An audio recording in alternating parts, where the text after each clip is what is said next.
kafirun. Wassalatu wassalamu ala sayyidina Muhammadin wa ala alihi wa sahbihi ajma'in. Amma ba'du. Qala subhanaka la ilma lana innaka antal alimul hakim. Wa la hawla wa la quwwata illa billahil aliyyil azim. Wa qala Nabi sallallahu alaihi wasallam, la tahasadu wa la tanajashu wa la tabaghadu wa la tadabaru wa la bay'u ba'dukum wa la bay'u ba'din wa qulu ibadallahi ikhwana. Al-muslim akhul muslim la yadlimu wa la yadlimu wa la yahdiru. At-taqwa hahuna wa yashiru ila qalbihi thalatha marrat. Bihasbi amri minasyarri ay yahtira akhahu muslim. Kullul muslimin ala muslimin haram jamu wa malu wa amin. Rawahul Muslim. Bapak jamaah muslimin yang dirahmati Allah Subhanahu wa taala, alhamdulillah yang mulia Allah. Biasa kita masih kepada Allah senantiasa beribadah kepada Allah Subhanahu wa taala. Mudah-mudahan di sisa umur kita yang ada sampai kapan kita akan kepada Allah, kita diberikan kesempatan oleh Allah untuk senantiasa memperbaiki diri, cara beribadah, bertakwa kepada Allah Subhanahu wa taala, dengan berharap semoga apa yang kita lakukan ibadah-ibadah kita, baik yang wajib maupun yang sunnah, yang mahdoh maupun yang mahdoh, senantiasa kepada Allah Subhanahu wa taala yang telah memiliki pahala untuk kita dan ditempatkan yang mulia di sisi Allah Subhanahu wa taala, yaitu di surga Allah Subhanahu wa taala. Salam dan salam semoga tercurahkan selalu dari junjungan kita Nabi Muhammad SAW. Mudah-mudahan dengan salat yang senantiasa kita panjatkan, kita bacakan dan kita kirimkan akan menjadi syafaat untuk kita di hari kiamat yang akan datang. Dan Bapak sekalian, kita lanjut tidak kita baca Al-Fatihah. Mudah-mudahan dengan Al-Fatihah kita dapatkan bermanfaat dari kitab hadis Arba'in An-Nawawi ini, dan membawa keberkahan buat kita, membuka kita memperbaiki diri dan menghadapi kehidupan yang akan datang. Mudah-mudahan dengan Al-Fatihah juga membuat kita menjadi aman, keluarga kita diberikan kesehatan lahir batin, anak-anak kita jadi anak yang soleh dan soleha, dijauhkan dari segala bala musibah. Ini kita dituntut oleh Allah Subhanahu wa taala, utang-utang kita mudah-mudahan dilunasi oleh Allah Subhanahu wa taala, dan mudah-mudahan kita semua meninggal dalam keadaan husnul khatimah. Al-Fatihah ala hadihi niyyah wal qudiyatu salihah. Tahmid Nabi Muhammad sallallahu alaihi wasallam Al-Fatihah. A'udzu billahi minasyaitonir rajim. Bismillahirrahmanirrahim. Alhamdulillahi rabbil alamin. Iyyaka na'budu wa iyyaka nasta'in. Shiratal ladzina an'amta 'alaihim.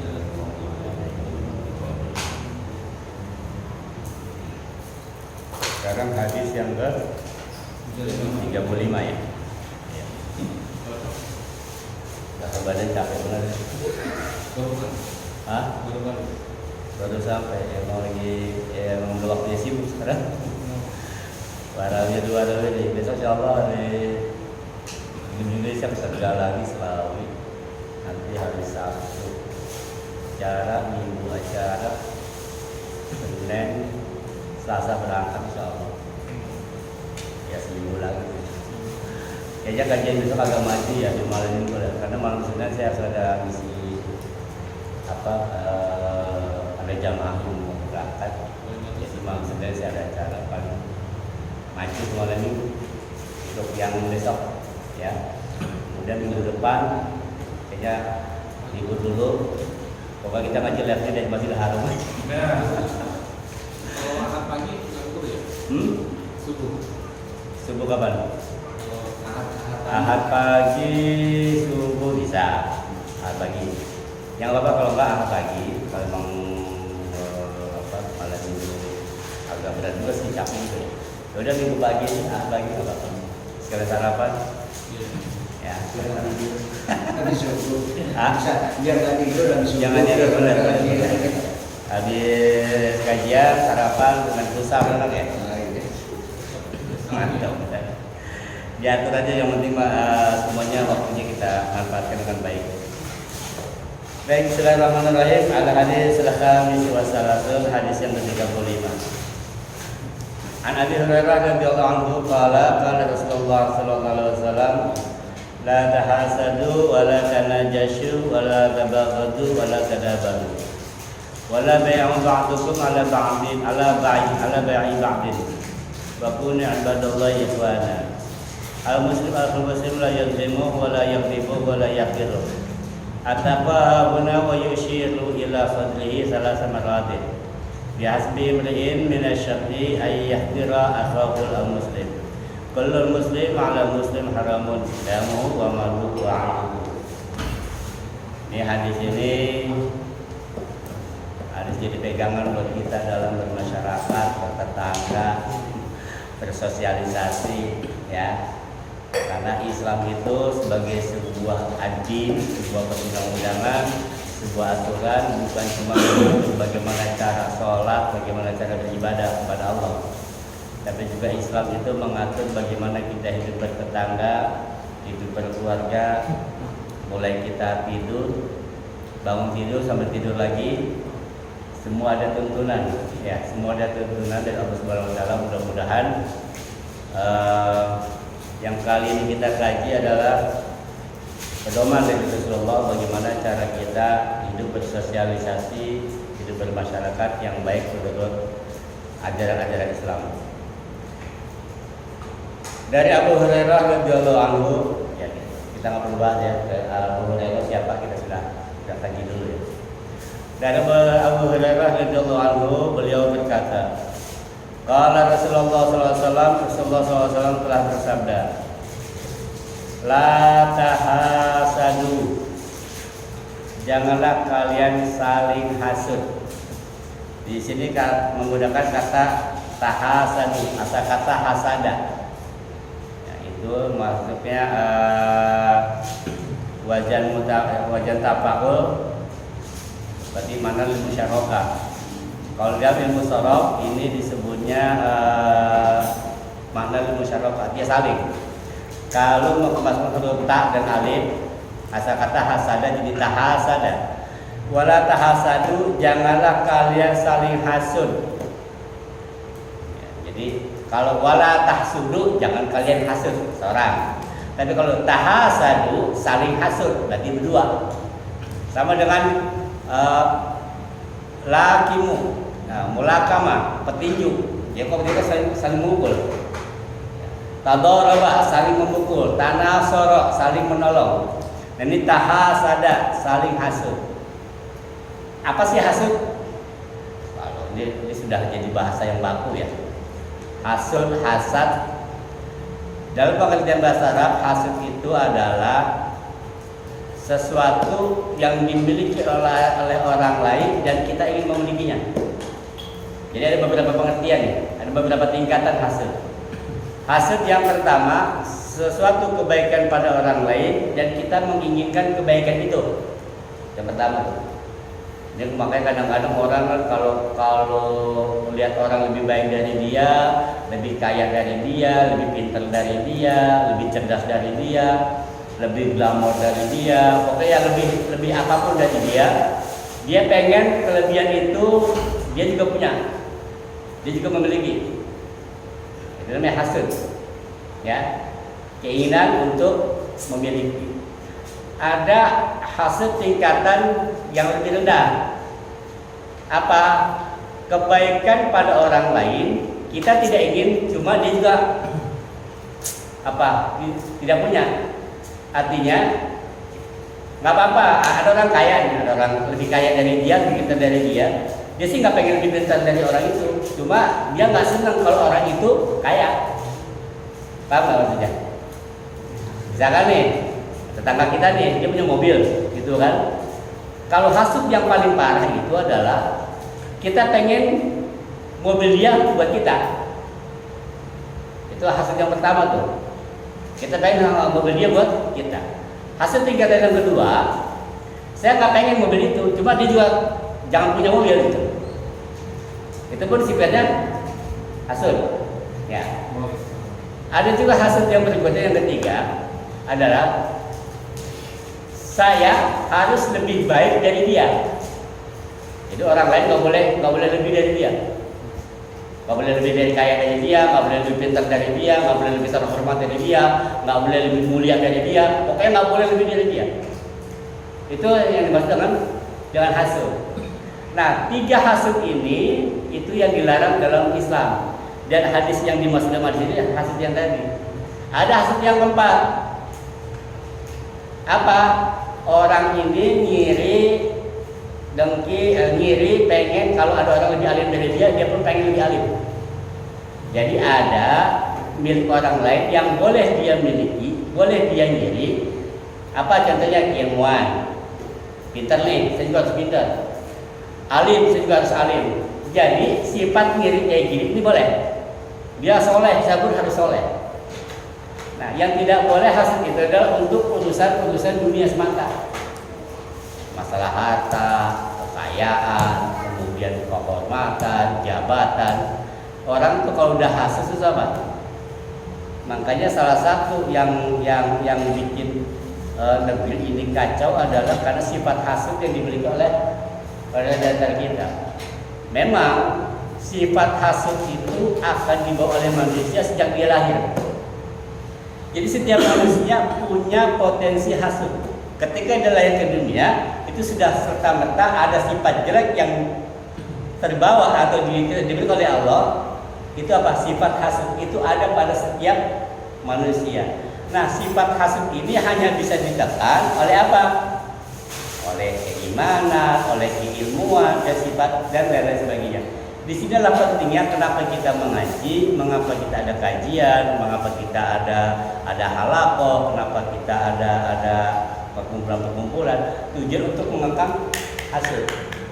Karena contoh hasud yang paling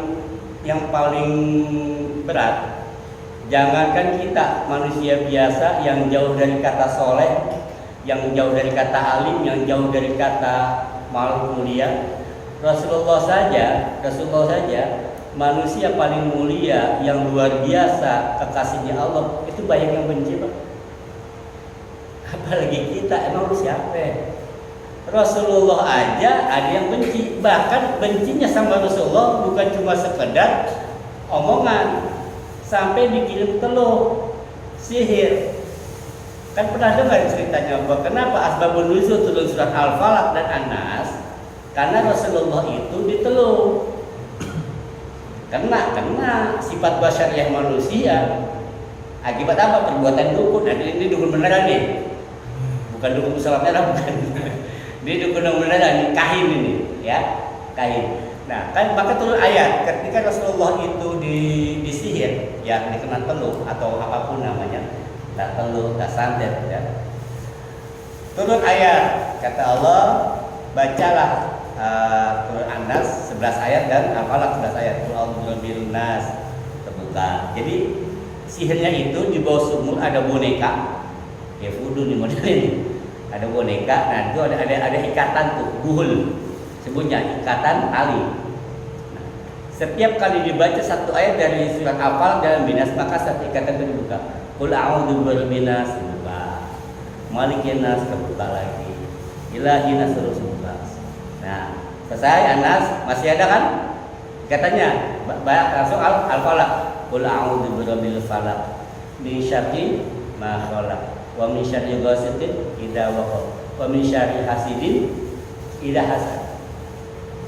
Di sini ada kata hasidin idza hasad. Dan orang yang hasud ketika dia hasud. Jadi sifat hasud itu menurut Al-Falaq tadi, Al-Falaq itu enggak setiap saat, Pak. Dia datang dan pergi. Kita datang, kita pergi, itu sifat. Orang hasud gitu, Pak. Orang hasud itu enggak 24 jam hasud loh, kan? Temporer sifatnya nih, misalkan nih, dia lewat nih, mulai tuh hasudnya datang. Atau ada yang ngompor-ngomporin, ada yang niup-niupin, ya, ada yang memprovokasi. Mulai sifat hasudnya datang. Id asidin, ida hasad. Dan orang yang hasud ketika dia hasud. Jadi sifat hasud ini bisa ditekan karena dia datang dan pergi. Ya, datang dan pergi. Nah, Bisa dibayangkan bagaimana dengan kita, buat pelajaran buat kita. Rasulullah saja yang sedemikian rupa masih kena, apalagi kita. Artinya apa? Jangan merasa bahwa kita itu sudah sangat baik, bahwa kita juga pasti diterima oleh semua orang. Enggak. Jangan berharap bahwa orang itu suka sama kita. Enggak. Jangankan orang lain, kadang-kadang orang rumah aja suka kesel sama kita, kadang-kadang suka datang tuh rasa kesel. Dan kita juga ada yang suka ada apa rasa kesel sama bini, kadang-kadang ada kan itu yang serumah gitu kan, apalagi orang lain. Jadi kita harus sikap waspada, hati-hati. Karena apa? Karena sifat hasad ini selalu datang dan pergi dan mudah dipancing. Ya, kita berharap pada Allah Subhanahu Wa Taala mudah-mudahan kita bisa tekan rasa hasad. Karena orang kalau sudah hasad susah Pak. Orang udah dengki udah susah. Apa sih hasad itu? Orang hasad itu senang lihat orang susah, susah lihat orang senang. Nah, itu cirinya itu. Senang lihat orang susah, susah lihat orang senang. Maka kalau ada orang lagi belangsak susah, wah disenang kata-kata gitu kan. Senang lihat orang susah, tapi susah lihat orang senang. Kalau orang dapat nikmat nih mulai dah. Gua sih sono, dia kan begini, dia kan begini. Nah itu sifat hasad. Kemudian kata Rasulullah, la tahasadu, jangan kalian saling hasad, wala tanajasyu. Apa tanajasyu di sini? Dan janganlah kalian saling menipu. Tipu-tipu. Enggak boleh tuh. Biasa pedagang ya. Jualan nih misalkan barang nggak bagus, dibilang bagus, itu pun nggak boleh. Nah, menipu ini dalam hal apapun, entah itu dalam hal berdagang, entah dalam hal termasuk kita mendidik anak juga nggak boleh nipu, Pak. Nggak boleh nipu. Ketika anak kita tahu bahwa kita itu bohong, itu akan berbekas, tuh. Wah, berarti nipu itu boleh ya. Makanya harus hati-hati ketika kita memberikan sesuatu kepada anak, menjanjikan sesuatu kepada anak, sekiranya tidak mampu atau tidak mungkin diberikan, jangan menjanjikan. Ya, kenapa? Itu pendidikan buat anak nih, takutnya itu akan ke bawah sampai dia besar, akan tertanam dalam diri dan jiwanya bahwa boleh menipu. Kenapa? Ayah saya mencontohkan menipu. Dalam hadis ini kita dilarang saling menipu. Jadi bukan cuma sekali menipu. Jadi saling menipu itu nggak boleh. Kemudian apa lagi? Wala tabaghadu.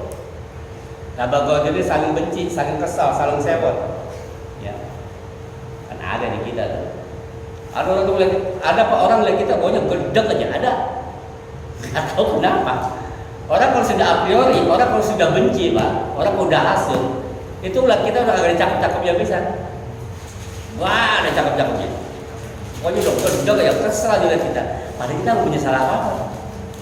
Nah, inilah sifat syaitannya yang ada dalam diri manusia yang selalu Allah berikan sejak lahir. Tinggal kita bagaimana cara redam, cara menghilangkan.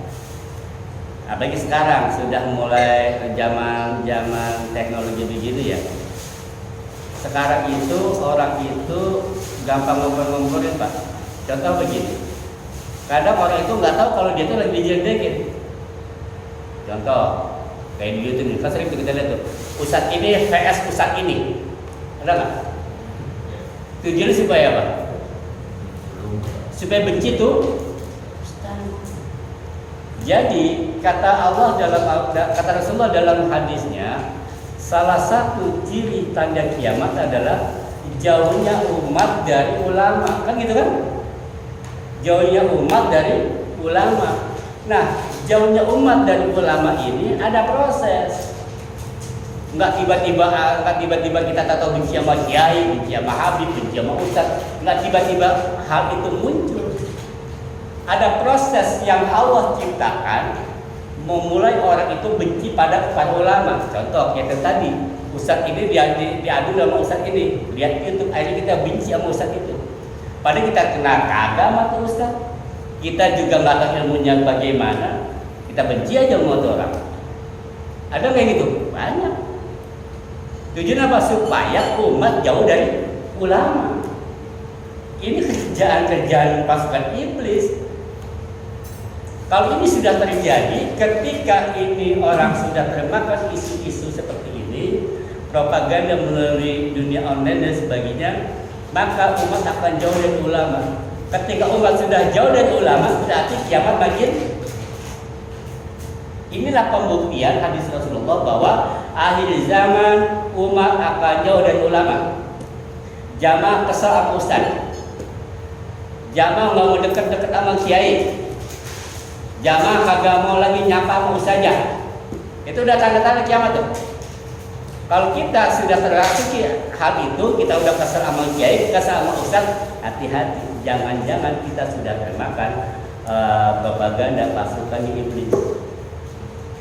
Hati-hati. Ketika kita sudah termakan itu, ya berarti kiamat memang sudah semakin dekat. Wala tabaghadu, nggak boleh saling benci. Wala tadabaru. Tadabaru asal kata dubur, belakang. Jangan saling membelakangi. Jangan suka melengos. Ada nggak? Banyak. Nah, kita kadang-kadang gitu, Pak. Kita salah kagak apakah kita bang, dia melengos. Ada gitu. Lah apa tuh gitu kan? Biarin dah dia mah begitu, jangan kita gitu aja udah. Kan pesannya begitu, jangan benci, jangan melengos kan gitu kan. Jangan sama orang. Ya sudah, kalau dia mau kesel sama kita, mau melengos sama kita itu urusan dia. Yang penting kitanya jangan kan gitu. Ya sih makanya nanya aja, mana bang? Misi pak.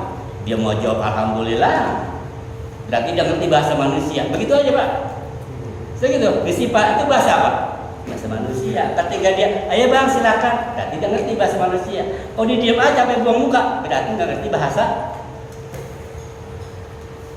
Gampang kan? Kalau sedang emosi, itu orang ngapa mau gue? Kesel aja perasaan. Gue nggak apa perasaan. Godok aja perasaan gue. Tahu. Karena orang sudah hasut. Kembali lagi itu kalau orang Babelan bilang orang udah hasut itu a priori pak. Orang Babelan bilangnya a priori. Apa a priori? Udah jelek aja udah. Ngeliat kita udah jelek aja.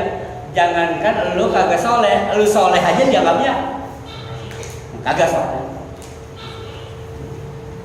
Kalau kesel begitu, dia musola nih, paling dia mah supaya dibilang alim tuh kan gitu, supaya dibilang soleh tuh kagak ada benar-benar lah pokoknya. Udah begitu mencuekin aja, cuekin. Itu kenapa? Pada akhirnya nanti di alam sana kita bertanggung jawab dengan diri kita masing-masing.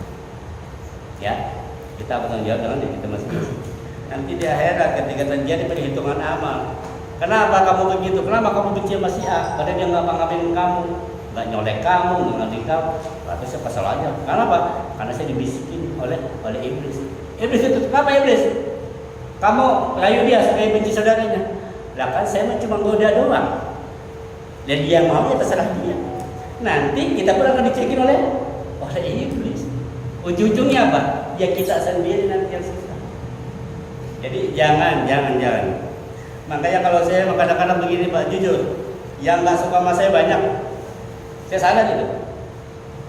Jangan saya, yang manusia biasa jauh dekat sempurna. Rasulullah aja baik yang nggak suka. Ya tinggal kita mau ambil posisi mana, itu aja. Kita mau ambil posisi Rasulullah atau posisi Abu Jahal? Mau ambil posisi sahabat Nabi apa pasukan musyrik? Udah begitu aja. Mau ambil pasukan imam aja apa pasukan Dajjal? Begitu aja. Bagi orang mau marah sama saya, mau kesal sama saya, bodo amat. Gue minta makan sama lu, gue nggak minta duit, gue nggak nyusahin. Kecuali kalau saya nyusahin dia, sampai nipu dia, kemudian bikin sengsara dia, baru. Dan kita nggak ngapa-ngapa. Dibenci, dia kesal dan biarin aja. Orang kalau udah kesal, udah benci, Pak, hidupnya sempit, nggak bisa kemana-mana. Mau keluar, ada dia, berarti dia masuk lagi ke dalam. Kan begitu kan? Orang kalau sudah tanda baru nih, jangan suka saling melengos. Begitu keluar itu, ya ada Edi lagi ya, gua masuk lagi. Begitu kan? Lapar malam-malam pengen makan mie tetek, keluar, baru hidupin motor. Pak Anton, ya dia kerja dia masuk lagi ke dalam. Udah susah sendiri jadinya. Bener nggak? Makanya udah hidup bertetangga yang baik. Ya. Kemudian apa kata Rasulullah? Wala bai'un ba'dukum ba'ala bai'in ba'din. Janganlah di antara kalian menjual sesuatu barang yang sedang dijual oleh orang lain. Contohnya gimana? Jangan gini, Pak Bambang bilang, Ustaz, apa? Ini kain berapa?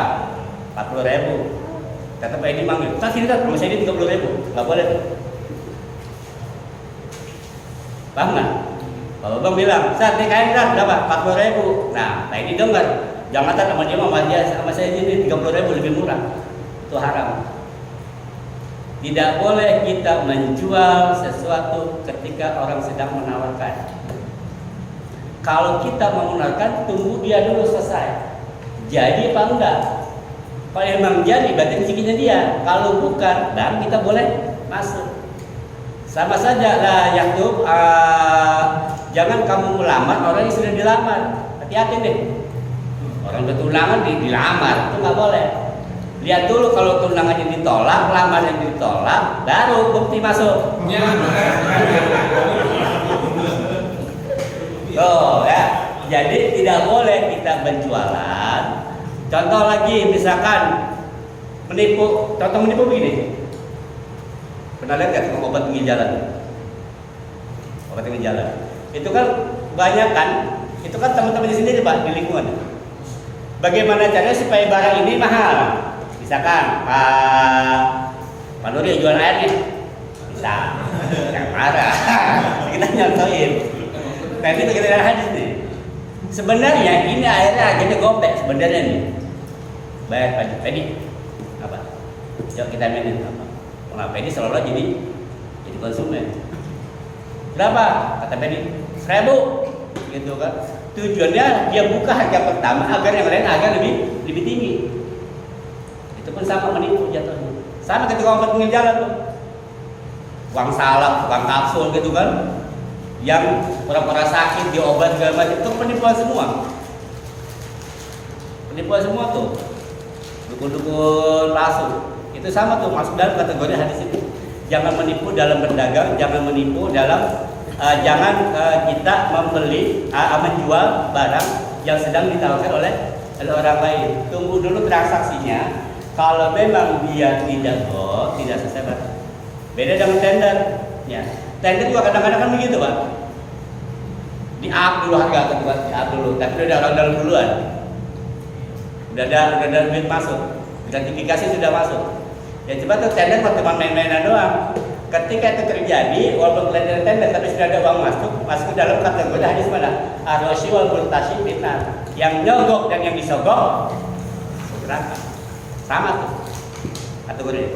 Kemudian kata Rasulullah, wa kunu ibadallah ikhwana. Jadilah kalian hamba-hamba Allah ikhwana yang saling bersaudara. Nah, ternyata persaudaraan dalam Islam itu banyak macamnya, ya.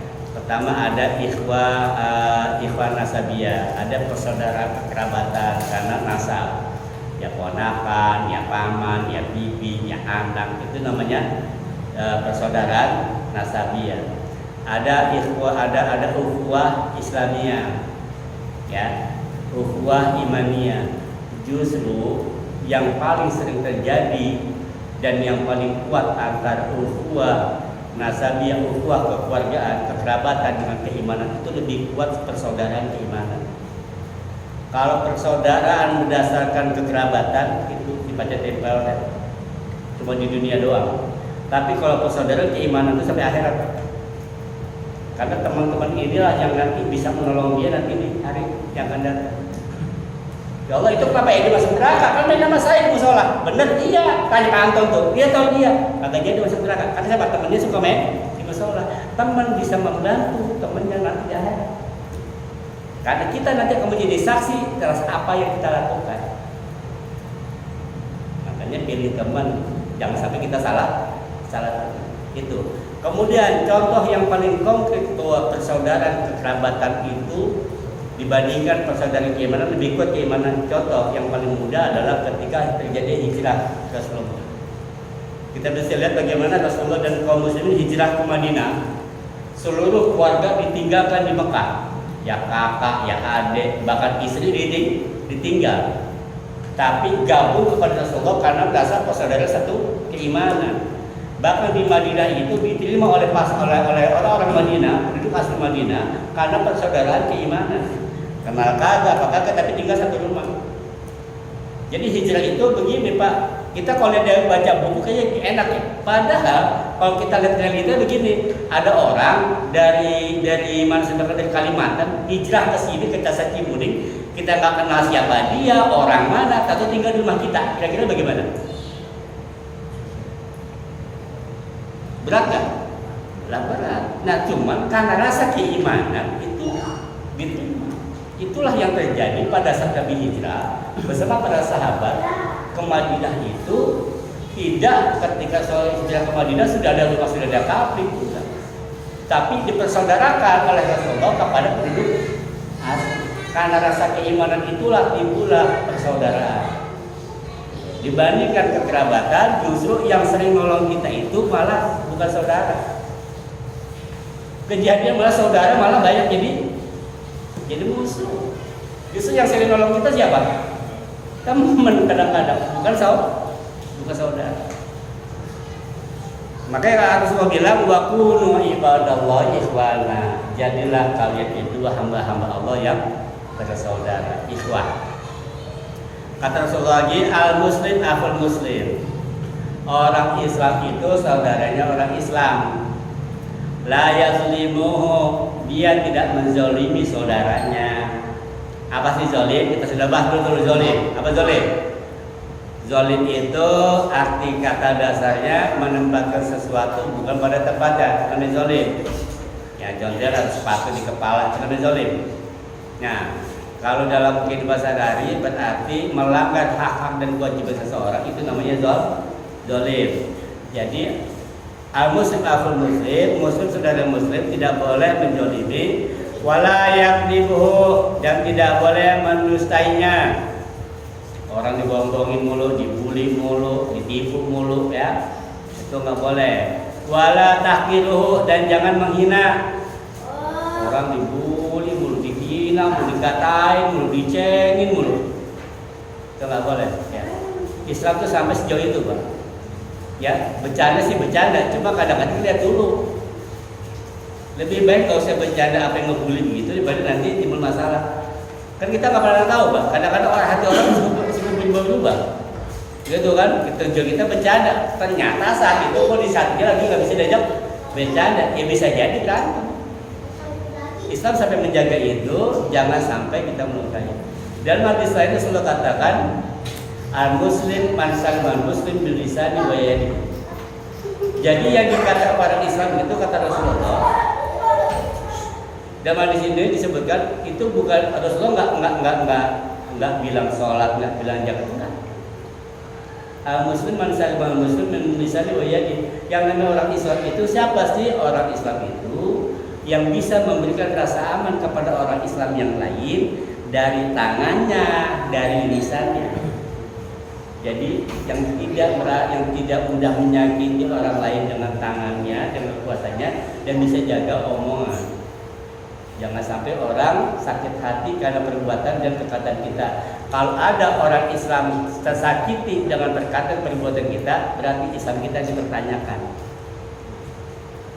Islam kita dipertanyakan. Rasulullah sudah bilang, kalau kamu Islam, kata Rasulullah nih, kalau kamu Islam ini patokannya. Gampang kalau untuk orang Islam mah. Untuk orang Islam itu nggak usah lihat sholat, nggak usah lihat zakat dulu deh. Lihat dulu, dia suka rese nggak sama orang, suka ganggu nggak, suka nyakitin nggak, suka nyuekin nggak, suka ngomongin nggak, suka ngebenci nggak. Nah kalau dia suka begitu, berarti Islamnya dipertanyakan. Rasulullah nggak mau Islam kayak gitu. Yang Rasulullah pengen adalah Islam itu umatku adalah umat yang tidak menyakiti orang lain, baik dengan perbuatan maupun perkataan. Itu Islam yang diinginkan oleh Rasulullah.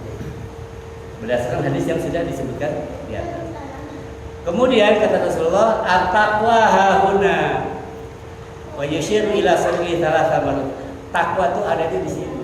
Di mana? Di hati. Maksudnya apa? Maksudnya bahwa ketika seseorang memiliki keimanan yang bagus, keimanan yang kuat, keimanan yang bersih, maka dia akan terpancar dengan ketakwaan kehidupan sehari-hari. Maka seringkali ayat-ayat Quran dan hadis-hadis Rasulullah selalu menggandeng perilaku manusia dengan keimanan. Contoh, hadis Rasulullah mengatakan, "Man amana billahi wal yawmil akhir falyukrim jarahu." Barang siapa yang ngaku iman kepada Allah, ngaku iman kepada hari kiamat, takut akan hari pembalasan, falyukrim jarahu, maka hormati tetangganya. Ketika dia tidak bisa menghormati tetangganya, bahkan sampai nyakiti tetangganya, sampai dia melengos dari tetangganya, keimanannya dipertanyakan. Karena jadi barometer. Karena jadi barometer. Jadi kalau lihat keimanan itu gampang. Lihat aja bagaimana kelakuan dia dengan tetangga, kelakuan dia dengan orang lain, kelakuan dia dengan temannya, kelakuan dia dengan saudaranya. Itu baru satu indikator. Hadis Rasulullah katakan, "Man amana billahi wal yawmil akhir falyukrim dhaifahu."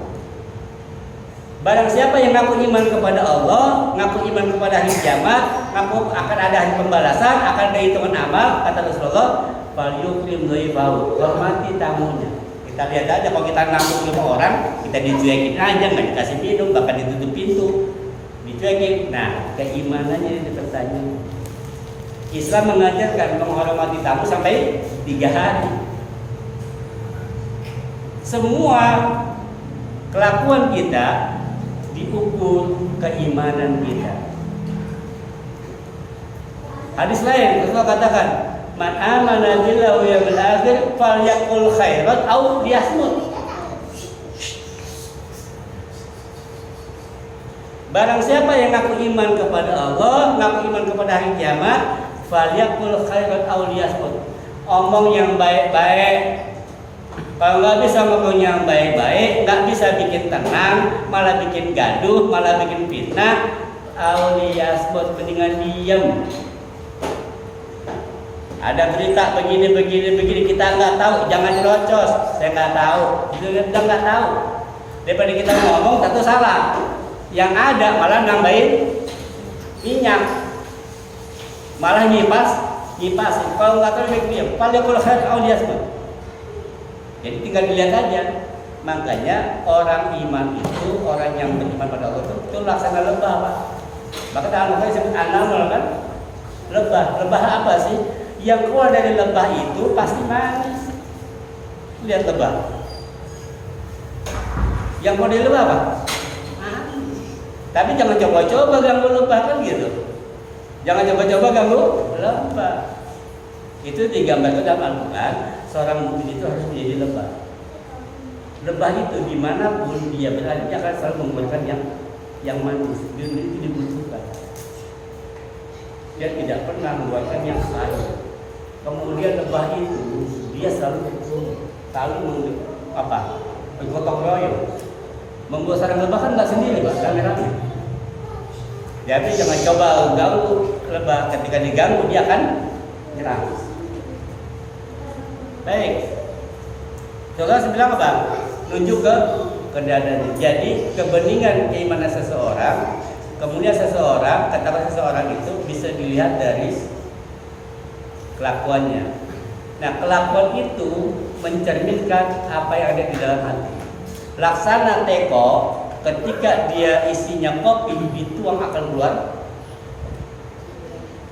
Ketika dituang keluar teh, jadi isinya teh. Tergantung apa yang ada di dalamnya akan tercermin dari apa yang dia keluarkan.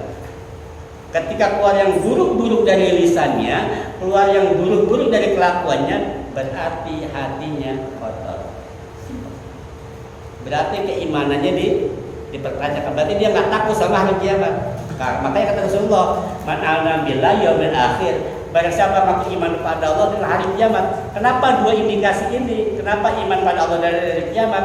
Karena yang kita lakukan akan ada balasan pada hari kiamat. Jadi satu, mempertanyakan keimanan kita kepada Allah. Yang kedua, ingat loh, akan ada balasan apapun yang kamu lakukan nanti di hari kiamat. Sekarang lu boleh menang, lu punya kekuasaan, badan lu kuat, pengaruh lu kuat, lu pejabat dan sebagainya. Tapi alaihissallahu biahkamil, pengadilan Allah luar biasa. Sekarang lu boleh bintang 2, bintang 3 dan sebagainya, lu boleh punya kuasa, boleh lepas dari hukum dunia, tapi hukum Allah nanti. Di sini kita boleh dijolimin, nggak berani, saya nggak berani malah apa dia galak, kita kasih benjol. Entar di akhirat saya nuntut. Ya Allah, saya protes, kenapa Ilham masuk surga? Apa? Dia injek kepala saya kemarin. Bener Ham? Iya. Enggak, lihat CCTV-nya. Diputar CCTV-nya. Jadi kita punya CCTV, Pak. Kalau orang dulu ngaji bilang kita punya ada rokib dan atid. Bapak bisa bayangin nggak? Malaikat catat amal kebaikan, nulis mulu. Yang paling simpel itu, rokib atid itu kalau kita implementasikan sekarang itu sama kayak CCTV. CCTV kita nanti nggak ada yang bisa merusak, Pak. Emang bintang 2 itu bisa dirusak CCTV-nya. Itu nanti diputar. Sekecil apapun kita lakukan itu akan kelihatan. Nggak bisa ngulas. Itulah yang dimaksud dalam ayat Quran dan surat Yasin. Al-yawma nakhtimu ala afwahihim wa tukallimuna aydihim wa tashhadu arjuluhum bima kanu yaksibun. Mulut udah nggak bisa ngomong. Saksinya mana? Lah itu CCTV tinggal lihat aja putar. Bima kanu yaksibun. Atas apa yang kita lakukan selama hidup di dunia. Kemudian yasibum ri'in min syari ayyahtil akhahu. Sejelek-jeleknya orang Islam, kalau kata bahasa kita nih, sejelek-jelek orang Islam apa? Dia yang suka menghina saudaranya. Hadisnya begitu kan? Seseorang dikatakan jelek jika ia menghina saudaranya sesama muslim. Jadi sejelek-jelek orang Islam itu apa? Ketika dia suka menghina saudaranya, membuli saudaranya, itu dikatakan muslim yang buruk. Dalam sebuah qailah dikatakan kita dilarang menghina orang. Kenapa, Pak? Ingat, la tahdaqil man dunaka wa likulli syai'in maziyah. Jangan kau hina orang selainmu, karena setiap orang punya spesialisasi masing-masing, punya keahlian masing-masing. Kita boleh jago dibaca kitab, ya, boleh jago baca kitab, tapi kalau suruh pidato belum tentu. Bapak boleh jago di ilmu handphone, tapi di komputer belum tentu. Apa ya lu juga bisa? Memang bukan ahlinya. Jadi kita tidak boleh menghina seseorang, karena apa? Kan setiap orang punya spesialisasi masing-masing. Ya kita lagi main futsal, kita nggak bisa, yang nggak usah ditolong-tolongin. Emang dia bukan keahliannya di situ. Dia keahliannya di mana? Dia kali di lapangan yang gedenya. Futsal mah bukan mainan dia gitu. Nyata dia lebih hebat lah tuh. Jadi latah dari bandunaka pada Indonesia masih. Jangan kau menghina seseorang karena setiap orang punya spesialisasi masing-masing. Itulah penting kita bergotong royong. Ya, pentingnya bergotong royong. Yang A bisa ini, gunakanlah potensi masing-masing. Makanya kenapa Allah bilang wa amilus sholihat, kejar akhirat, kejar ridho Allah, kejar surga Allah dengan amal soleh. Amal soleh itu apa? Amal soleh itu adalah semua perbuatan yang baik karena Allah, itu amal soleh. Apapun. Bukan cuma sholat, bukan. Bapak bisanya apa? Saya bisanya bisa sih jadi nukang. Ya sudah, dengan skill nukangmu bisa nggak bawa ke surganya Allah? Bisa. Cara apa? Oh, mesti bocor betulin. Masa kiai sebenarnya genteng? Kan kagak lucu. Ya misalnya kita sama ya Pak Yudi naik kan gitu. Jangan nanti ngajar saya, imam saya, genteng saya, ajar saya. Ya kota kamu saya juga semua ntar. Jadi bagi-bagi tuh tugas. Pak, jangan takut, pintu surga ada 8. Nggak bisa orang itu pasti masuk cuma 1 pintu. Nggak mungkin 8 dimasukin. Pintu surga ada 8. Bapak maunya dari mana? Terserah. Karena surga bukan monopoli kiai, bukan monopoli ustaz. Nah seringkali kadang-kadang ustaz ngambil dulu ke neraka. Nah jangan salah. Lah kadang-kadang kan banyak kejadian. Zamannya udah nyampe di surga, ustaznya masih digogok ayo di neraka dulu. Kenapa? Dulu banyak hal-hal yang dia tahu tapi nggak dia kerjain. Jangan dikira Ustaz Kiai masuk surga duluan, yang ada dia malah belakangan. Karena apa? Karena dia disisa oleh ilmunya. Maka kadang-kadang kalau makan begini nih, saya kadang mikir, kayaknya enak orang yang kagak bisa baca kitab ya. Kenapa? Dia mah kagak tahu banyak hukum. Lah kalau saya tahu banyak, maka nanti kalau kita di akhirat saya duluan nih Pak bisa nerakanya dibandingkan Bapak. Lah benar, serius. Kenapa? Karena saya tahu dalil. Bapak kan kagak. Pak Yudi, Bapak nyolong. Emang kagak boleh? Kagak boleh. Saya nggak tahu. Dalil apa? Kagak tahu. Saya nggak bisa baca kitab. Enak. Nah kalau saya, kenapa nyolong? Kan ada di Quran. Iya sih. Saya dituntut oleh ilmu saya. Terakhir, kata Rasulullah apa? Kullu muslim ala muslim haramun. Orang Islam itu haram buat orang Islam lain apanya? Damu, darahnya, wa maluhu wa induhu, darahnya, hartanya, kehormatannya. Jadi kita tidak boleh merampas nyawa orang. Enak aja mau nembak, gitu kan? Pelecehan, penyidikan, ya kan? Katanya mau fitnah, wah udah putar. Udahlah, boleh aja lah main gaya hukum di sini. Nah orang Islam itu tidak boleh menumpahkan darah seenaknya. Boleh menumpahkan darah berdasarkan hukum syar'i. Contoh, misalkan hukum pancung, kisos, yang memang sudah ditetapkan dan disyarat untuk dikisos ya kisos. Itu namanya persyaratan berdasarkan hukum syara. Tapi kalau nggak ada sebab nggak ada apa, jangankan ngebunuh Pak, jangan ngebunuh. Kita ngancam orang nih, pakai golok, gue bacok tuh. Ini nggak boleh nih. Nggak punya niat membunuh saja, cuma awas nih, acungin senjata itu juga nggak boleh. Rasulullah melarang, nggak boleh. Rasulullah melarang. Apalagi sampai kemudian apalagi yang tidak boleh? Malu hartanya, ya, wa itu dan kehormatan. Orang itu Pak kadang-kadang begini, orang itu dia nggak punya harta, miskin, ya kan? Yang dia punya apa? Cuma harga diri doang, cuma kehormatan doang. Nah kita itu kan seringkali nggak apa-apa lah, gue susah yang penting harga diri gua terus dijunjung tinggi kan gitu kan, perlu injek kepala gua kan gitu. Nah ini bahasanya dalam hidup sehari-hari kita tidak boleh menjolimi harga diri orang lain, kehormatan orang. Apa sih kehormatannya? Yang kehormatan diri dia, yang keluarganya. Kita sih nggak kata-katain dia, cuman anaknya kita kata-katain itu termasuk tidak menghormati itu harga diri. Atau kita cengin dirinya, kita cengin saudaranya. Itu namanya merampas kehormatan saudaranya. Itu pun diharamkan dalam Islam. Baik, ada pertanyaan nggak? Kayaknya banyak nih. Ya. Semangat kali. Ya, makasih Ustaz. Pertanyaan pertama udah kejawab sih tadi. Pertanyaan pertama tuh tadi pengen tanya apakah benar para alim ini akan disiksa terlebih dahulu daripada orang awam gitu. Dan saya juga pernah dengar di pengajian-pengajian bahwa orang awam itu akan disiksa dulu daripada orang awam. Nah jawabannya ya benar tadi sudah dijelaskan. Dan yang kedua, bagaimana kita menghindari sifat-sifat hasad yang sering pulang pergi dalam diri kita ini. Ya. Pertama itu, kenapa orang alim itu ditanyakan dulu? Imam Al-Ghazali dalam kitabnya juga mengatakan wal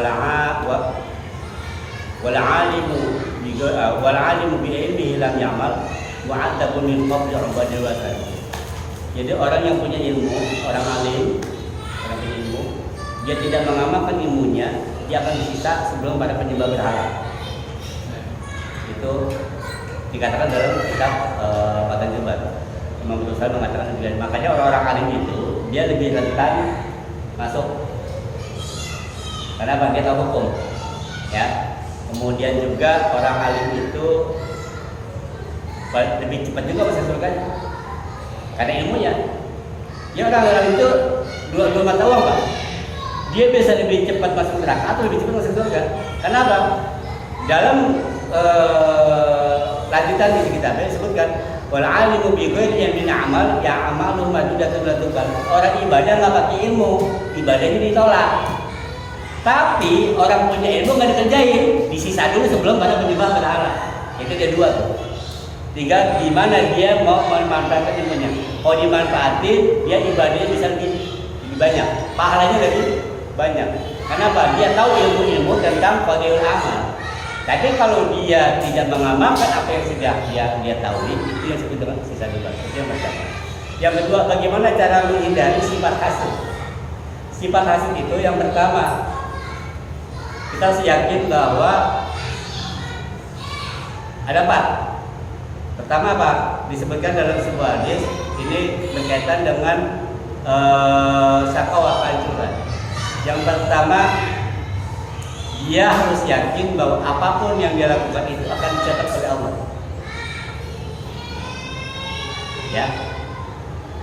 Dia harus yakin bahwa apapun yang dia lakukan, apapun yang dia perbuat, apapun yang dia katakan itu tercatat oleh Allah Subhanahu wa taala, dan itu nanti indawai mahfuzan, itu tersimpan dan itu nanti akan dikeluarkan pada yaumul hisab. Makanya kita ini kan sedang membuat cerita. Hidup ini membuat cerita. Tinggal kita mau bikin cerita yang bagus atau tidak. Nah, cerita itu pasti akan diceritakan, baik dan buruk tergantung kita mau isi yang mana. Ada orang membuat cerita hidupnya buruk, contoh Fir'aun sama Musa sama-sama hidup, cuma bedanya kalau Nabi Musa membuat cerita hidup yang baik, kalau Fir'aun membuat cerita hidup yang buruk. Anda mau yang mana? Kemudian kalau mau bicara tentang menghindari hasad, pertama yakini bahwa apapun yang kita lakukan itu tercatat di mata Allah Subhanahu wa taala. Itu yang pertama. Yang kedua, Anda harus yakini bahwa hidup itu hanya sementara dan nanti sekecil apapun akan dibalas oleh Allah. Wa may ya'mal mithqala dzarratin khairan yarah wa may ya'mal mithqala dzarratin syarran yarah. Itu yang kedua. Yang ketiga, Anda harus yakin yang percaya apapun dilakukan oleh orang lain kepada kita, nanti Allah yang akan membalas. Ingat hadisnya, di sini menggunakan kata musyarakah, saling. Ketika ada orang benci sama kita, jangan kita ikut benci, dan biarin aja. Pengalaman Pak, saya pengalaman hidup nih. Saya tinggal di mana-mana, sampai sekarang masih tinggal di sini. Pengalaman hidup. Itu saya sadari bahwa nggak semua orang suka sama saya. Kita harus yakin, nggak semua orang suka sama saya. Jangan kita, Rasulullah aja dia benci, apalagi kita, emang kita siapa? Justru ketika ada orang yang benci sama kita, itu ujian buat kita. Ya mungkin sholat saya nggak beres, puasa saya nggak beres, ngaji Quran saya nggak beres, Allah masih parahin loncat ini, ya udah nikmatin. Kita sholat kayak bisa suka otak kemana-mana gitu kan? Puasa kita juga ada nggak beres, ngaji Quran kita juga suka nggak benar. Nah Allah masih pahalanya dengan cara apa? Ya dengan cara kita sabar dengan apa orang yang orang lakukan kepada kita. Karena pahala sabar itu nggak ada batasan. Yang terpenting buat kita qanaah. Apa qanaah? Qanaah itu menerima apa yang Allah sudah kasih kita. Kalau kita sudah terima, kita sudah begini. Orang lain biarin aja, dia punya mobil biarin, punya motor biarin. Sekecil apapun yang kita punya nanti akan dihisab. Mobil dihisab, baju dihisab, sampai dalaman yang kalian bawa pakai itu dihisab. Semakin banyak harta yang baru dimiliki akan semakin lama hisab. Maka orang kalau mikirnya ke akhirat Pak, itu nggak pusing. Orang mau naik jabatan kayak, lo mau jadi pincap, lo mau jadi apa, bodo amat. Lo mau punya mobil, mau punya rumah, toh apa yang kita miliki nanti semua akan dihitung sama Allah. Kita lagi nyari poin. Ada poin jelek, ada poin buruk. Bapak mau kumpul poin yang mana?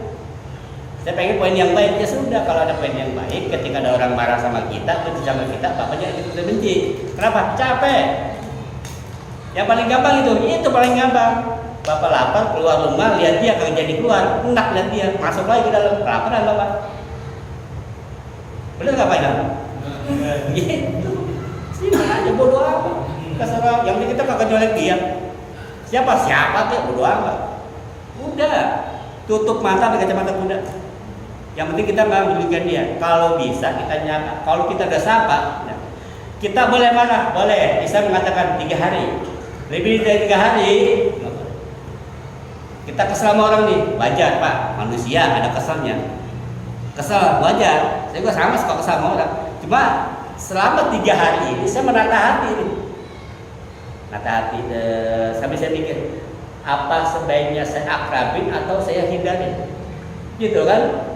Ketika saya pikir, wah ternyata kayaknya lebih baik saya gak usah dekat sama dia. Tapi kita nggak marah loh, kita nggak benci. Lebih baik saya tidak menambah dosa dengan dekat sama dia daripada saya dekat malah nambah dosa. Saya akan menghindar. Tapi di hati nggak ada rasa benci. Tujuan saya menjauh bukan karena saya ingin membelakangi, tapi apa?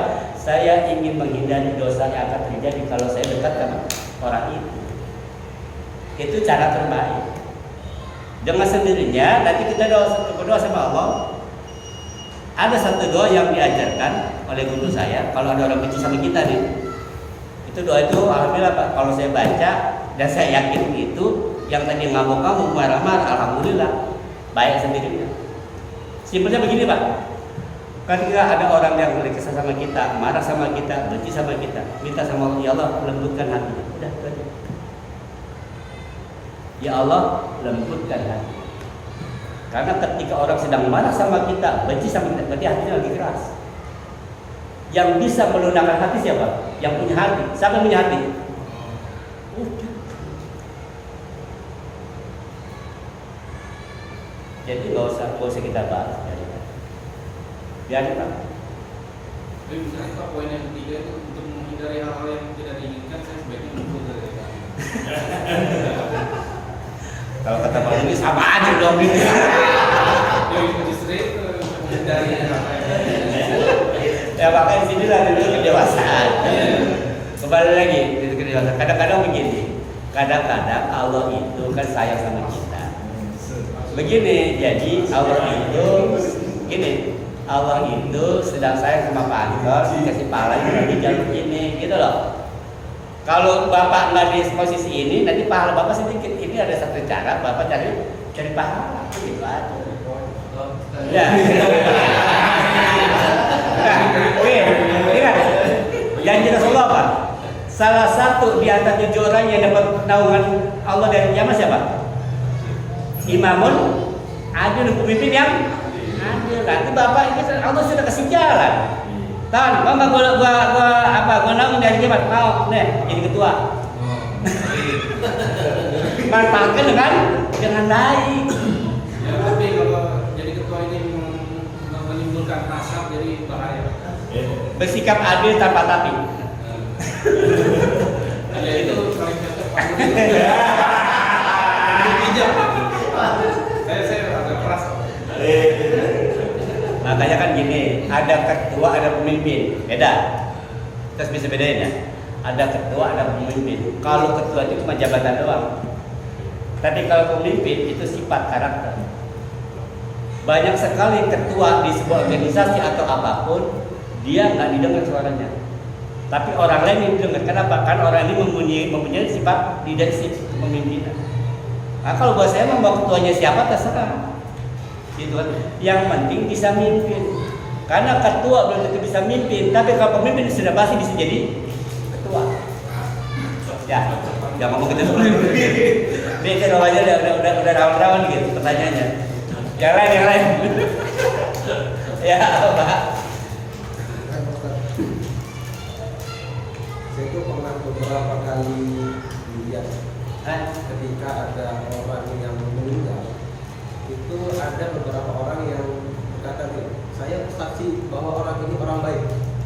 Itu sering kali saya beberapa kali lihat itu apakah ada tuntunannya atau gimana Ustaz? Yang pertama. Yang kedua, kaitan dengan tadi yang kita bertetangga itu dalam Islam tadi Ustaz katakan kita tuh disuruh 3 hari itu memuliakan tamu. Itu yang pernah saya tahu itu adalah kebiasaan baik yang dimiliki oleh orang Arab. Ketika mereka ada tamu itu mereka muliakan selama 3 hari dan dan mereka tuh bahkan kayak nggak boleh bertanya apapun kecuali setelah 3 hari itu. Ya. Apa kepentingannya gitu? Ya. Apakah kebiasaan itu kemudian dijadikan oleh Islam sebagai syariat atau gimana? Baik. Pertama berkaitan dengan ada orang meninggal, ditanya, ada al khair, gitu kan ya? Kalau orang mau sholat, dalilnya mana? Begini. Rasulullah itu ketika mau menyajikan jenazah ditanya dulu, ini orang punya utang nggak? Pernah baca hadis itu? Jadi Rasulullah ketika menyolatkan jenazah ditanya dulu. Ketika orang ini punya utang, Rasulullah nggak menyolatin. Artinya apa? Artinya kita tahu dulu kondisi si mayatnya orang baik bukan? Gitu. Kalau ketika itu kan ditanya, ini nyota nggak? Enggak, gitu kan? Rasulullah mau menyolatin. Berarti ini orang baik. Nah itu diterjemahkan oleh ulama, ya, bahwa mayat ini orang baik atau bukan. Dalam bahasa Arab, Ishadu anna hadil janazah bin al khair. Saksikan ya, kalian jadi saksi bahwa ini adalah orang baik. Oh ini orang baik, kita akan sholatkan. Yang pertama. Yang kedua, ada ulama beberapa ustaz yang punya pendapat bahwa kalau ada orang mati bunuh diri itu nggak mau disolatkan. Ya kan? Maka ditanya dulu, ini matinya kenapa nih? Matinya kenapa nih? Nah, berkaitan dengan tradisi di kita itu, kenapa orang jenazah ditanya itu? Karena berkaitan dengan yang tadi yang pernah Rasulullah lakukan. Rasulullah bertanya dulu pada para sahabat ketika akan menyolatkan jenazah. Karena kan banyak ancaman-ancaman Rasulullah ketika ada orang yang jika tidak melakukan atau meninggalkan sesuatu perbuatan maka Rasulullah nggak menyolatkan. Contoh, ada sebuah hadis mengatakan, barang siapa yang mampu untuk berkurban tapi tidak mau berkurban, wala yaqrabanna musallana, kan gitu. Jangan kau dekati sholat kami. Artinya apa? Saya nggak mau nyolatin. Jadi kalau ada orang kaya, orang mampu, nggak mau korban, saya nggak mau nyolatin. Maka ditanya Rasulullah, ini korban nggak? Kagak, Rasulullah nggak mau. Berarti dia bukan min alil khair. Dalam bahasa sehari-hari. Nah masyarakat, para ulama dulu itu diterjemahkan dalam bahasa sehari-hari. Ahada min alil khair, berarti sholat. Dan kesaksian inilah yang menyebabkan seseorang itu nanti bisa meninggalkan dia di akhirat. Kenapa? Karena yang menjadi saksi adalah saudara-saudara sendiri. Ya, misalkan bapak orang baik dikemplang oleh malaikat atau dihukum, dia orang baik. Mana saksinya? Saudara-saudaranya. Kita inilah akan menjadi saksi akan kita nanti di akhirat. Saksi, ya, dikatakan baik dan tidak baik. Itu tradisi lah oleh para ulama. Tujuan supaya apa? Supaya mayat ini jadi baik. Kemudian yang kedua, kita tidak boleh membicarakan gerakan orang, makanya kita anggap ini jadi orang yang baik agar disolatin. Bukan berarti dia kalau dia tapi ada juga orang yang nggak melakukan itu tapi disolatkan, nggak masalah. Karena bersaksi atas baik tidaknya mayat itu bukan menjadi rukun dalam sholat jenazah, itu hanya ada kita berhusnuzon kepada jenazah bahwa ini adalah orang baik. Masalah amal dia nanti dihitung Allah yang hitung. Kita sebagai manusia harus berhusnuzon bahwa semua orang ini baik, gitu loh Pak. Supaya tidak ada rasa kesal, rasa marah, kemudian juga agar si keluarga si jenazah ini menjadi tenang. Gitu. Kemudian masalah menerima tamu, ada di Arab itu seperti itu, ya, selama 3 hari. Dan Rasulullah mengajarkan, di kita kira-kira gimana, bisa nggak?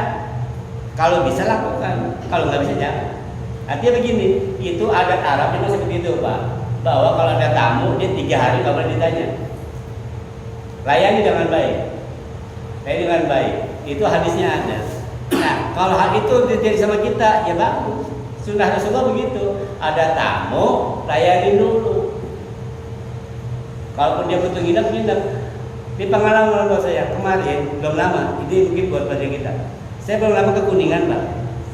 Di Kuningan itu di jalan di kota Cilimus itu ada sebuah penginapan namanya Bisnet. Di situ Pak kapsul sih penginapan, tapi gratis. 3 malam tidur di situ gratis. Itu kamar ada 24, banyak. Kamar mandi juga ada, luas. Jadi yang tuan rumah bilang ini gratis selama 3 hari. Lebih dari 3 hari baru bayar. Dan saya ketemu kemarin, itu di Kuningan ada. Kenapa? Dia tuh biasanya musafir Pak. Dilihat dulu KTP-nya nih, KTP Kuningan bukan. Kalau KTP-nya Kuningan biasanya kan orang itu tuh enggak. Tapi kalau yang agak jauh, tapi dia bilang enggak juga Pak. Saya siapa aja yang datang ke sini karena dia kemalaman gitu kan. Kadang-kadang pernah ada satu mobil kemalaman nyari hotel nggak dapat, ke situ datang tidur Pak. Kasurnya spring bed, kamar mandi nyangke lainnya hotel lah. Di Kuningan di Cilegon. Jadi dia 3 hari gratis, malam keempat baru bayar. Itu kejadian. Dan itu ada. Baru kemarin saya ketemu. Mungkin dia ngamalin hadis yang tadi. Mengamalkan hadis yang tadi. Nah, singkat cerita, ternyata di depan penginapan dia punya toko ini, toko oleh-oleh. Kayak yang tape daun gitu kan. Jadi dengan sendirinya toko itu laku. Gitu loh. Dia jadi cari keberkahan di situ, Pak. Kemudian di ruang atas itu ada perkantoran kayak kita kan virtual office ya. Itu ada sih. Dia virtual office di situ. Jadi orang nginep di situ, dia sewa ke kantor di atas, kemudian tidurnya gratis. Dan gratis itulah akhirnya dia keberkahannya dia ada. Dia punya kafe, dia punya toko oleh segala macam. Dan semua yang di situ tidur gratis. Mungkin ngamalin hadis yang tadi. Orang pakai jilbab, pakai ya kalau bicara pakaiannya ya itu soleha dan soleh. Dan itu yang ngambilin hadis yang tadi 3 hari itu gratis. Hari keempat baru bayar, dan hari keempat itu bayar tapi di belakang. Kalau di belakang itu fasilitas beda lagi. Itu standar hotel yang berbeda hotel. Kalau di depan itu standar penginapan biasa. Begitu Pak ya. Jadi itu ada Arab bisa dilakukan bisa. Dan insya Allah tingginya itu ada. Baik, ada lagi. Hadisnya jelas itu. Apa ini?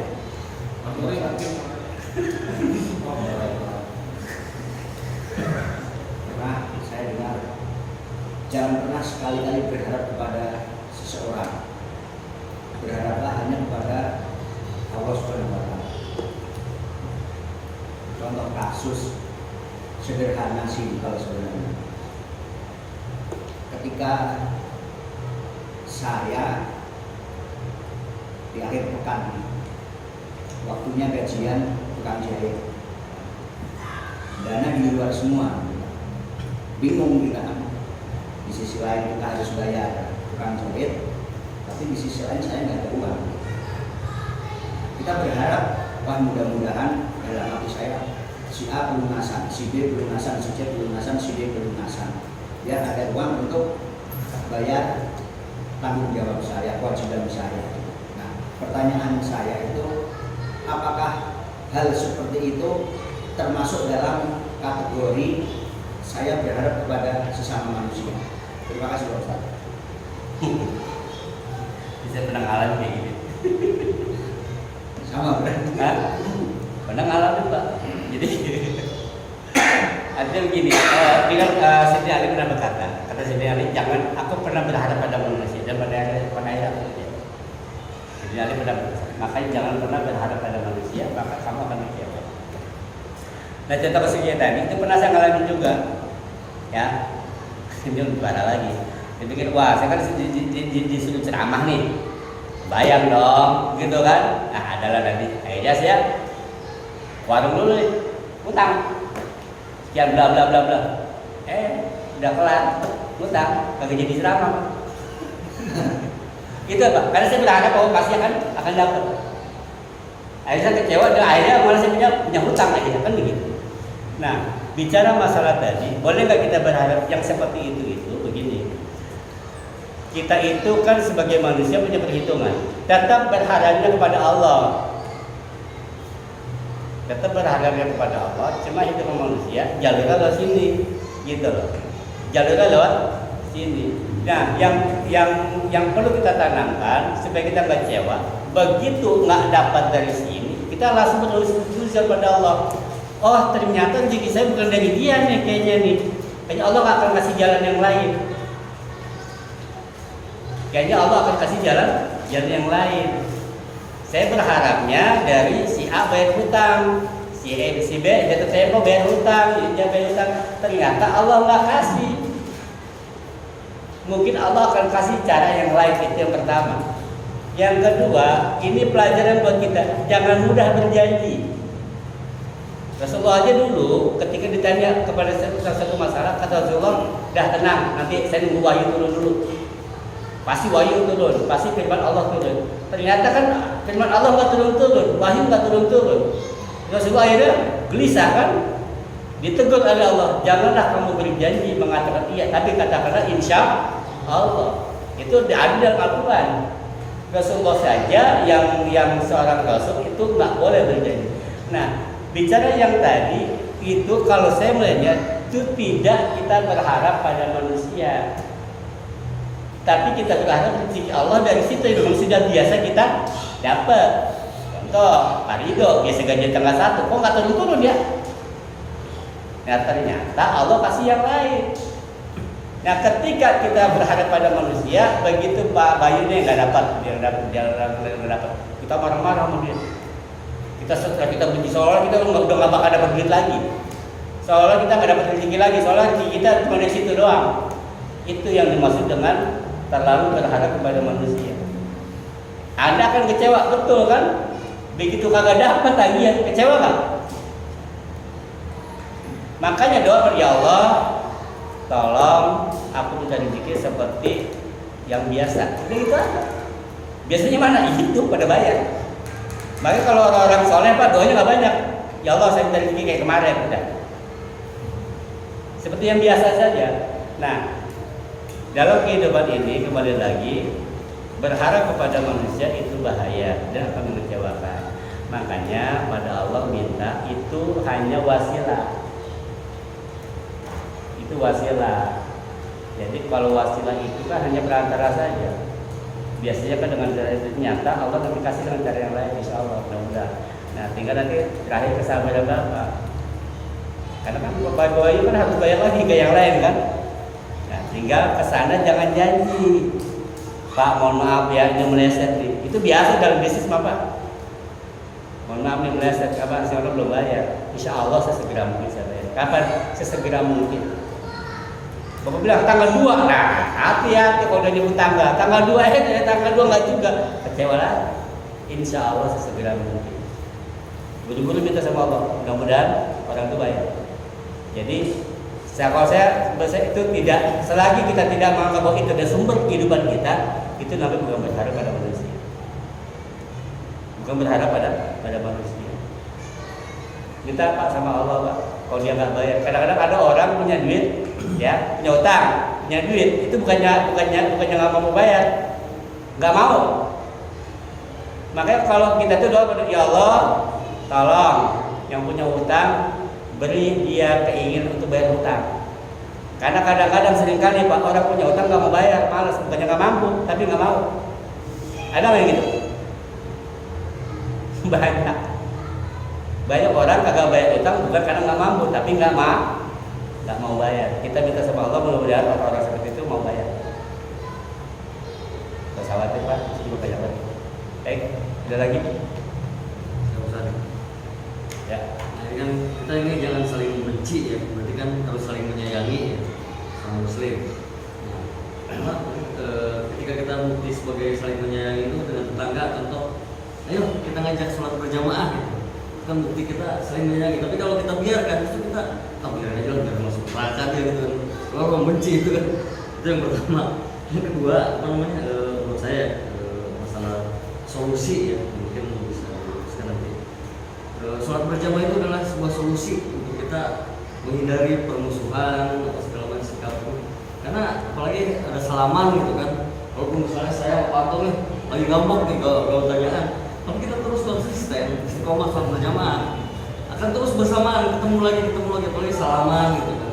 Itu buat saya gitu. kembali lagi gitu kan, kuncinya menurut saya salah satunya adalah sholat berjamaah. Dan yang paling sulit adalah kita mewujudkan rasa sayang dengan sama muslim itu gitu. Banyak sholat berjamaah apa enggak? Kuliah gitu paksa. Karena saking sayangnya gitu kan, tanpa. Jadi gini, gerbangnya hasud itu zon. Gerbangnya hasud itu zon. Apa zon? Bunuh sangka. Ilfil sama orang.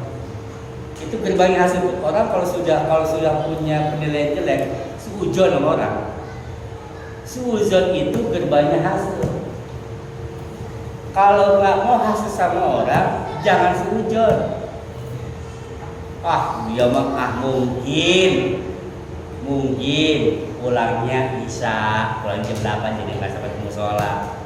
Mungkin dia sholat subuh jamaah sama istrinya di rumah, kan gitu. Mungkin uangnya kepake buat ngobatin anak. Mungkin husnuzon aja udah. Dan justru yang bikin orang hasud tuh kenapa? Suujon mulu. Wah, jangan-jangan dia begini. Jangan-jangan begini, jangan-jangan. Pak. Jadi gitu, Pak. Jadi salah satu cara supaya kita tidak hasud sama orang. Kenapa? Kata Rasulullah kan, iyyakum wazzan. Fa inna dzanna aqdabul hadis.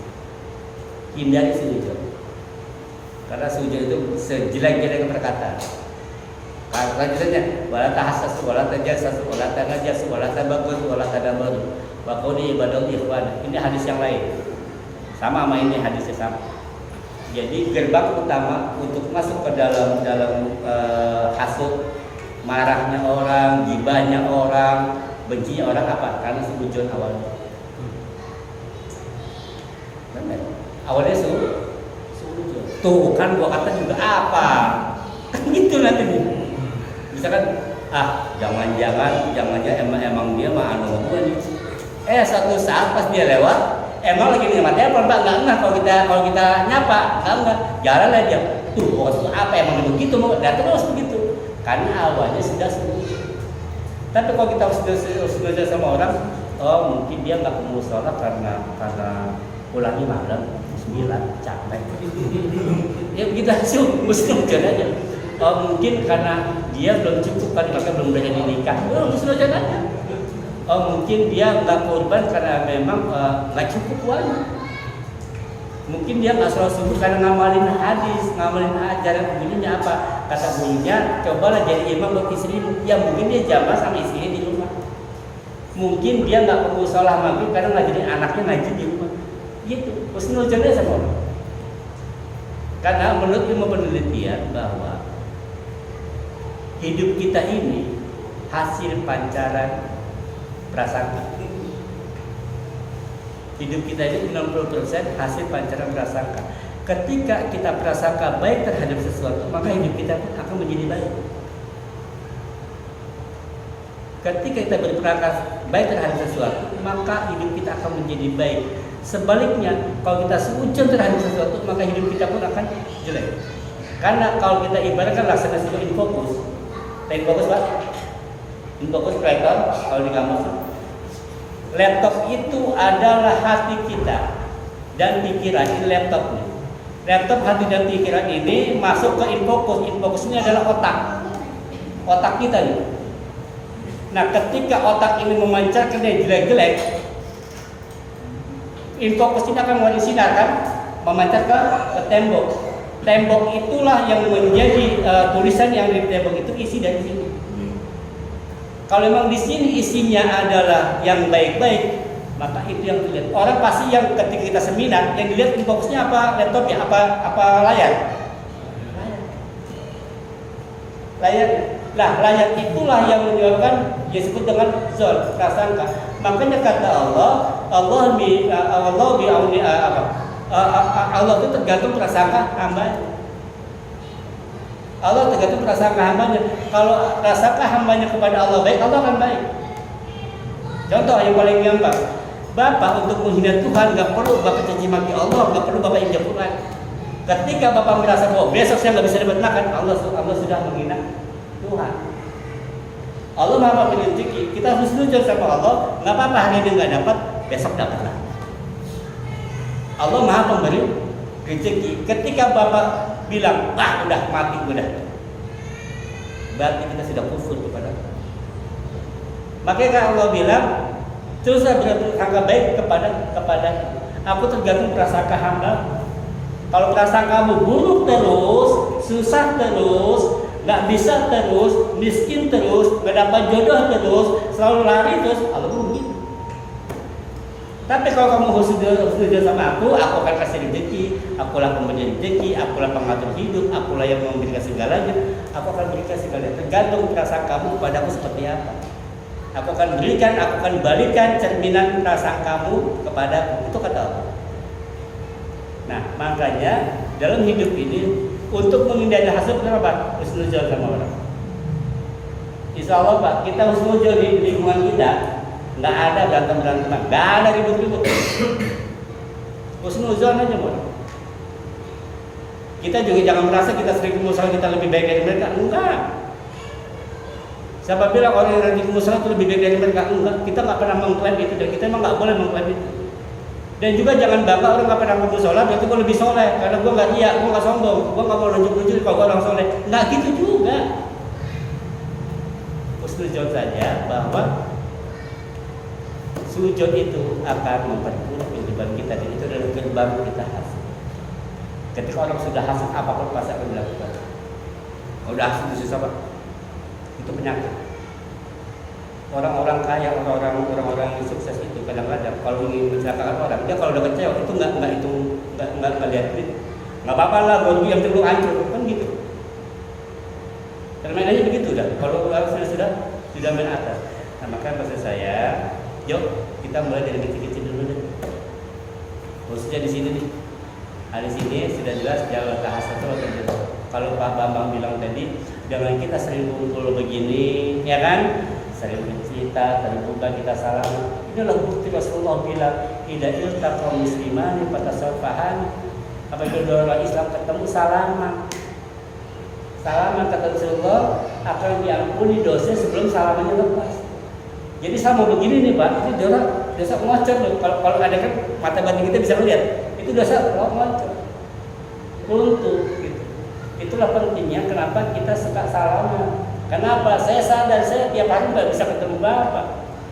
Mungkin seminggu sekali baru bisa ketemu. Yang namanya mulut kadang-kadang kan suka, kita nggak tahu ya. Kadang suka ngomong jelek kepada saudara kita salaman. Tujuannya itu, ya tujuan itu. Yuk kita berjamaah, yuk kita sama-sama hindari yang namanya hasud, hindari suudzon. Terima ini sudah jatah hidup kita. Sekarang saya sudah ini ya sudah terima saja. Ini sudah jatah hidup kita.